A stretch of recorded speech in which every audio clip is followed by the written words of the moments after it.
Hey everyone, it's Miss Witten here to talk to you today about adding with regrouping. So in today's lesson, we're going to be covering the standard MBT 1.2, which is really just our adding and subtracting standard. Our goal for today is to understand how to add and subtract within 1,000. We were just working on within 100, so we're making the jump to 1,000. And instead of using our drawn strategies or our base 10 blocks, we are going to be working on place value strategies. The vocabulary for today is sum and difference. As we learned yesterday, the sum is the answer to an addition equation, and the difference is your answer to a subtraction equation. So when you see sum, I want you to think addition. When you see difference, I want you to think subtraction. Grouping with place value. Some of you may already know how to do this. Some of you aren't as familiar with it. So we have our ones place, our tens place, and our hundreds place. Why is this important? Because you always must start in your ones place when you are adding or subtracting, which we will talk about in a little bit.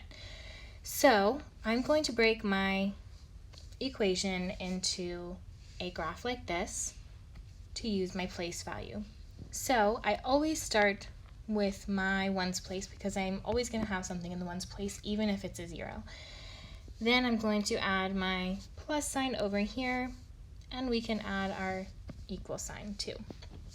So if I'm adding a number like 348, and I want to add that to 233. So I start in my ones place, super duper important. So we're going to do 8 plus 3. 8 plus 3 is 11. Now, I can't just write it here like this. I can't write an 11 there because that would mean I have 11 ones, right? But then you can see how 348 are written and 233. And if I try to write 4 plus 3 equals 7 in the tens place, that's too many numbers, right? So I can only have one digit in each place value at the end of my equation. So what I'm going to do is I have 11. There's a 1 in the ones place, so I'm going to put that 1 here. And the value, remember, is actually 10, right? Because it's a 1 tens. So I'm actually going to carry that, and I'm going to sneak it right there, because I actually am going to add a 10 to my tens place. So now I'm doing 1 plus 4 plus 3, which equals 8. 1 digit in the tens place. And now for my hundreds, I can do 3 plus 2 equals 5. So my final answer is 581. Now, if I were to do this problem without starting in the ones place, we can do it in a different color, we can see what will happen. So 3 plus 2, 5, same thing. 4 plus 3, 7. 8 plus 3, 11. So my answer would be 5,711. Definitely not it, right? The number doesn't really make sense. 581, on the other hand, definitely makes sense. And I also want to point something out. With addition, your final answer is always going to be bigger. Whereas with subtraction, your answer is always going to be smaller than the numbers that you started with. So let's do another one. So we have our ones, we have our tens, we have our hundreds. I'm going to make my chart. You're welcome to use this chart on your worksheets and your tests, but I think eventually you probably won't need to use it. So I want to add 693 plus 88. Let's go with 88. So again, I have 8 plus 3, which is 11. We know that I have to carry that new tens over here. Now I have 1 plus 9 plus 8. Now in my head, I can quickly do 9 plus 1 equals 10, and then plus 8 equals 18. So same thing, I cannot put my 18 in the tens place, right? Because that would actually mean that I have 18 tens. So that 1 in this tens place is actually going to be carried into the hundreds place. So now I have 6 plus 1 plus an imaginary 0 to get 7. So 693 plus 88 equals 781. And again, you'll see since we are adding, our final answer down here is bigger than any of those numbers. So let's try some that are written horizontally. Horizontal means side to side. So you can see if you were to put arrows on each end of these that the problem would move side to side versus vertical, which is up and down. So we have this problem, and you can, if you like to, add them place by place. So that's your ones, that's your tens, and that's your hundreds, right? I don't really like to do it that way because I really like to line my place values up. It really helps me have an imaginary place value chart that I can use, because if it's side to side, and sometimes if it's 3 digits added to 1 digit or 3 digits to 2 or whatever the combination is, I just really like to line mine up vertically, but sometimes you will see them horizontally, so it's important that you know how you can do both. So personally, I'm going to set this up vertically. Vertically has a fancy name for it called a standard algorithm. So if you see it set up like this, it's called standard algorithm. Now our standard algorithm really is just the way it's set up. It's not, the place values are all nice and lined up, meaning I have my ones on top of each other, my tens on top of each other, and my hundreds on top of each other. And if this was just a 2-digit number, say this was just 49, that 3 wouldn't be there. It's still important that my place values still line up. If it's easier for you to draw your place value chart and to put your numbers in there, be my guest, but I think you guys will learn how to do it by your imaginary place value chart. So I'm going to start at my ones place, and I'm going to do 5 plus 9, which gets me 14. So I have 14, I have a 2-digit number here, but I can only have space for 1 digit.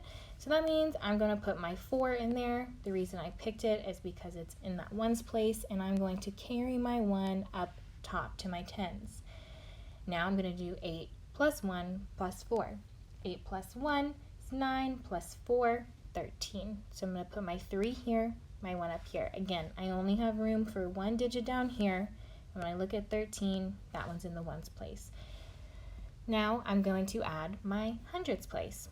So I'm going to do 1 plus 2 plus 3. So 3 plus 3 would be 6. That's nice and easy. 1 digit, so my final answer is 634. Now let's say you had a really complicated number and you added but you weren't feeling super confident about it. That's okay. That's where our rounding can really come in handy for us. So I want to just make this quick and easy, and I want to round it to the nearest hundreds place to make sure that I am estimating I'm in the ballpark, right, of what I'm supposed to be doing. So I'm going to round to the nearest hundreds place for both of my numbers. My tens place is going to be my boss. It's going to tell me to go up or down. So in 285, 8 is 5 to 9, so my 2 is going to climb the vine up to a 3, turn into 300. In my 349, the 4 is the boss, 0 to 4 stays on the floor, so it's going to be 300. So if I add these together really quickly, I know that my answer should roughly be around 600. If my sum was somewhere in the 900s or in some really maybe even in the hundreds, like 100 something, I could look at this estimation and say, okay, that is not close to 600 at all. And nice enough, when we look at our 634, if we try to round that to the nearest hundreds place, it also equals 600. So that's a really good way to check your work, especially if you are doing a test. Just a good way to see if you were in the ballpark. And with the sum, it's always important to remember that your final answer, your sum, the answer to your addition problem, is bigger than both of the numbers that you started with. Now that's not true when we get to subtraction, right? Because our number is definitely going to be smaller. Our difference is going to be smaller than both of the numbers. But with addition, you always want to make sure, if you do 900 plus a number, you want to make sure it's bigger than that biggest number that you have. So that's another really good testing strategy to check your work. So let's do one more with our imaginary place value chart. So I'm going to do 367 plus 485. It's always important to add your operation. This symbol right here tells me what operation we're using. Remember, the 4 operations of math are addition, subtraction, multiplication, and division. So obviously right now we're doing addition, but it's really important that you add your operation. All right, standard algorithm. So I know I'm going to start in my ones place, I'm going to do 7 plus 5, which I'll give you a second to think about. 12, right? So I'm going to put my 2 in the ones place, and I'm going to carry my 1. Now I'm going to do 1 plus 6 plus 8. So what do you think is easiest? Where do you think it's easiest to add that 1 that we carried over right here? I would like to add it to the 8 first because I can do 9s really quickly in my head. So I can do 8 plus 1 equals 9, and then 9 plus 6 equals 15. Same thing, I only have room for one digit. I'm going to keep the 5 down there. Regroup my 1. I'm going to say 1 plus 3 plus 4.